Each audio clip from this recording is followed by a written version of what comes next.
it's Dorothy guiding with Scrapbooking Quebec. Today I'm here for the Scrapbook Nerd online shop, and I'm going to be creating a 12 by 12 layout featuring Vicki Boutin's Fernwood collection, along with the Woods paper pack from Simple Stories. The video is part 2 of a 3-part series, one sketch, 3 ways. And the first video is linked below, and number 3 will be on YouTube later in September. So here's a sketch I've been using. It's a Milena Whittiwith sketch. She is a sketch artist for the Scrapbook Nerd. You can find her work on Instagram and the Scrapbook Nerd Friends Group Facebook page, and I will put links below. Also, if you're tuning in between September 9th and 11th, 2022, it's Fall Fest over on the Facebook page. So there are prizes, challenges, and tons of inspiration. Head on over. Again, the links below. Finally, here is the material I've selected. I have leftovers from Vicki Boutin's Fernwood collection, along with wood grain paper from Simple Stories. And all of this came from the Scrapbook Nerd online shop. So the link to the shop, along with the products I use, will be listed as well below. So without further ado, let's get started. I did prepare a frame style foundation page in advance with 2 sheets of paper. I gutted one of them. There is a tutorial on my channel where I explain how to do that, so that will be linked below. I matted 2 photos. Now I'm showing you the paper I've selected. And here are a pile of scraps from the Fernwood collection, just in case. I also have a pile of scraps of wood grain paper from the Simple Stories Woods paper collection. I never throw any of that away because the flip side is what I use for journaling most of the time. Also, I have these alphas. These are from Simple Stories. And in this tray, I have a bunch of embellishments. Now, the main part of my embellishment clusters are going to be these fussy cut leaves. Basically, I took that leaf paper from the Fernwood collection, cut it in half, and I cut up a bunch of those leaves. I also cut up some little tiny acorns. Now, I am a horrible fussy cutter. I don't like doing it, but that was really easy. And in the spirit of things, in the Fernwood collection, I saw this scrap with like half a rose, so I decided to cut that out as well. Showing you the other things I have. I have ephemera, cut-aparts, chipboards, some stickers, and I dig into all of that a bit later on. Now, before jumping into the process, I just want to show you the page I already created using this sketch. So there's the sketch, there's the page. I basically flipped it 90 degrees, and I'm going to do the same thing today, but there will be differences. I am using 2 photos instead of 1. I'm also using very different material, so it's going to change up the mood and feel. And the journaling is going to be different. I'm going to be using this stencil from Dilutions, and I will talk about that tool later on in the process. The first thing I'm going to do is create my layered photo mat. So you see the sketch there up in the top left-hand corner, and there's a bunch of papers underneath the photo. So that's what I'm creating right now, and it's super easy for me because I already did it. So basically, I am just repeating the same sizes. And that's one thing about reusing the same sketch. I find anyway, it gets easier the more times you use it. Now here I go cutting out that half circle. So I am using the Jumbo custom cutting system from Creative Memories, or I should say the custom cutting system from Creative Memories. I'm using the Jumbo circle. I cut out the inside of the circle with the green blade. And measurements for all of these page parts will be posted on the screen a little bit later in the process. Now what I want to do is just play with this layered photo mat a bit. So you can see I have the main parts down, but I have all of my scraps handy. So what I want to do is just add a few layers. Now this isn't on the sketch, but my sketch is the jumping off point. Now what I'm doing is just making this layout mine. So I basically select some wood grains from my scraps. I also select a few different pattern papers from the Fernwood collection. And now all I'm doing is kind of additioning a combo here. So I have some wood grains in different colors. I do end up using one of the pattern papers from the Fernwood collection in the vertical border, but that one stays for a while but eventually gets dropped. And at this point, when I'm happy with the combo, I'm just going to trim them down. Now I don't have a pattern here per se. All I'm doing is trying to cut these strips of paper in different widths and different lengths. I will put measurements for what I'm doing on the screen, but keep in mind when I was doing it, I was just kind of winging it, so you can do the same thing as well. I am now applying a bit of ink to all of these page parts before adhering, and the color I'm using is Morning Mist by VersaFine Clair. It's just a fun thing to do anyway for me when I create layered photo mats. I like to make them look like they all belong together by just applying a bit of ink.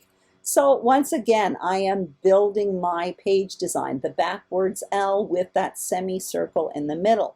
And here I go, layering up that vertical border there, just looking for something that pleases my eye. And I do incorporate that striped paper, but like I mentioned, it gets dropped later on.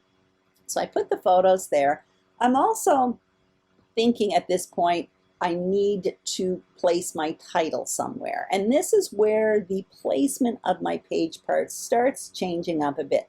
The actual page itself starts changing looks here. Now there's two things I know. I want my title to just fit on that wood grain paper underneath the horizontal photo, or that's what I'm thinking at this point anyway. I also want to be able to stencil on 3 blocks from this stencil underneath that shelf so that I can do my journaling later on. But in order to do that, I had to move up that horizontal border. So you can see the original page, the horizontal border is much more towards the bottom than the page I'm creating today. But I'm starting as well to not like my title. That's why you see me additioning more paper, basically to build on that horizontal shelf. So I'm putting a contrasting color of that wood grain paper underneath. Then I'll put my title on top, but I decide that's not the solution either. So I'm not quite sure what I'm going to do with my title at this point, to be perfectly honest. I try a few things, but nothing seems to look right. So what I decide to do is just adhere my page parts on the foundation page, and then I'll worry about my title later on. And the only important positioning here was the horizontal border. That's why you saw me take out a pencil, because I wanted it high enough in order to accommodate my stencil blocks underneath. So now I'm adhering all of these pieces to the page, including the photos. And then what I will do is get out all of my embellishing. So you can see I have my title there on wax paper.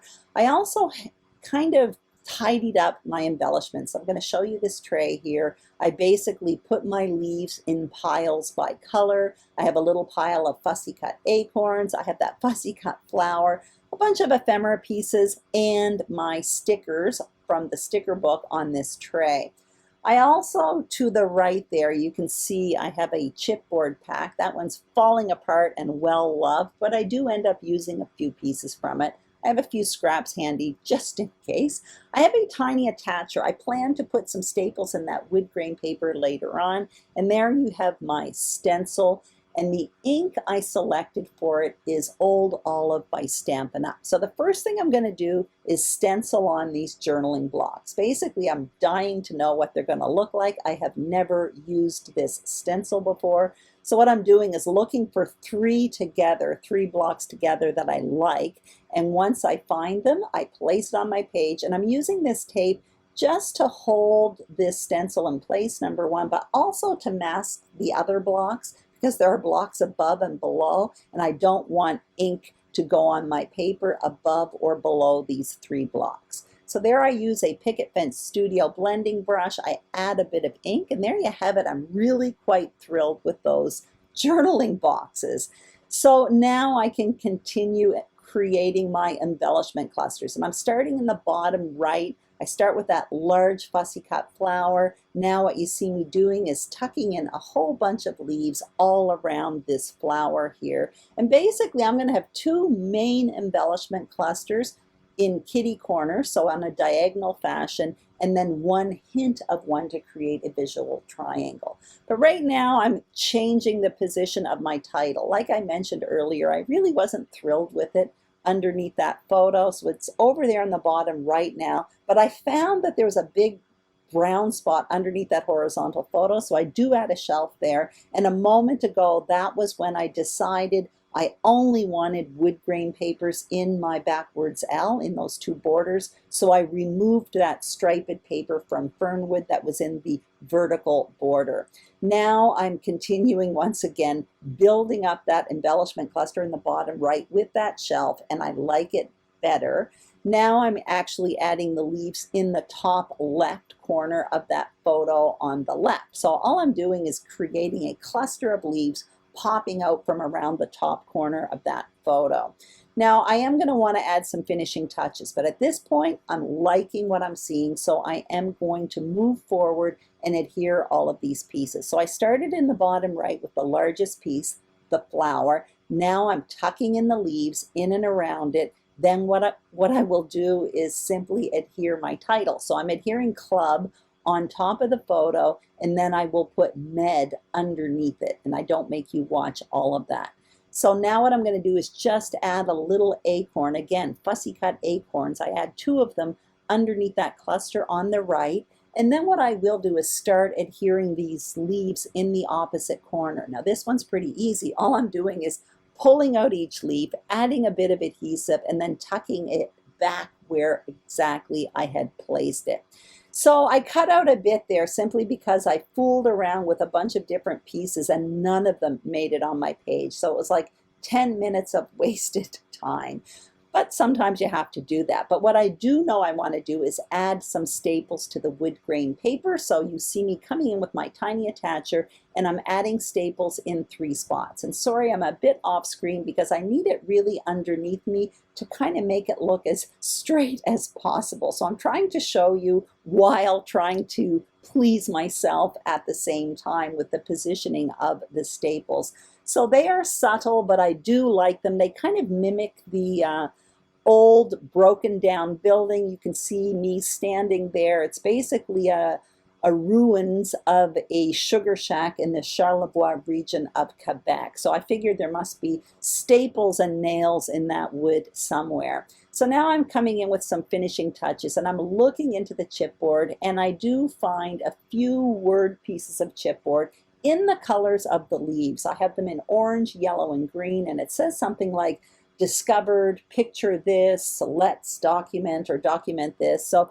in the end, I end up putting them in the top right, basically at the top of that vertical border, and I am happy with that. And you can also see off camera there, I did already add my journaling. So basically that is it, my finished layout, layout 2 of my 3-part series, 1 sketch, 3 ways.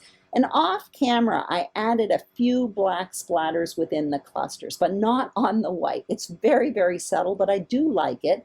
I also added some foam adhesive behind some of the leaves just to give it a little dimension, but that's it. So here are the 2 layouts side by side. And even though I used the same sketch in the same orientation, each page has their very own look. The material selection totally changes up the mood and feel. One is more vibrant and energetic, and the other one is more serene and woodsy. And the number and size of photos are different too, as is the placement of the journaling. And these small tweaks can really change up the look, even when you're using the very same sketch. Anyway, there will be a few more videos out before I post layout 3 in this series, which will go live towards the end of the month. Thank you so much for watching. Have a fantastic day, and I will see you soon on YouTube. Bye-bye.